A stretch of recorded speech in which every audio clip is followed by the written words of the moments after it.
They're the only two jurors we've heard from since the verdict. Juror B37 spoke to CNN's Anderson Cooper. Alternate juror E54, who also wanted anonymity, spoke to TV station WOFL Fox 35 in Orlando. Not guilty. They both agree on the verdict. Both think it was George Zimmerman's voice calling for help in that crucial 911 call. And they both believe Zimmerman didn't racially profile Trayvon Martin. But the two jurors have polar opposite views on whether Zimmerman should have gotten out of his car and followed Martin that night. Juror B37 you're going to hear from first, followed by the alternate with WOFL. I think he's guilty of not using good judgment.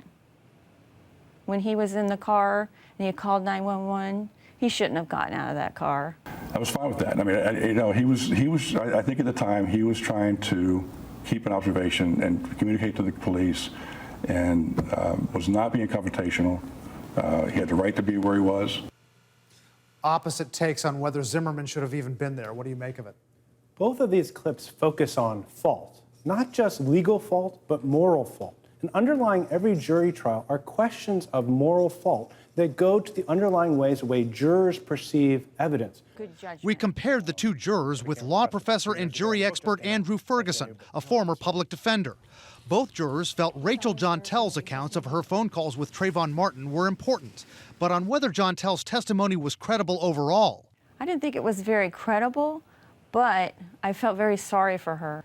I think she felt inadequate toward everyone because of her education and her communication skills. I did pick up some credible information from her, and so yeah, I do think she was credible.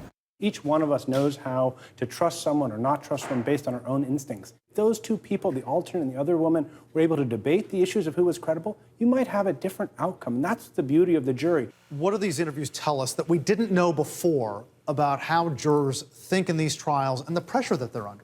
That pressure of deciding and judging another human being is incredible. And here you have ordinary citizens wrestling with it. You see it on the videos. They're wrestling with it at that moment about how we could do it, how do we process it, and did we do a good job? Ferguson says what adds to that pressure is the fact that jurors are not trained for this task. They're given very little preparation for it. Then they're told to decide. And for many of them, they're given more power than they ever had before. That is enormous stress, and it's certainly played out in the Zimmerman trial.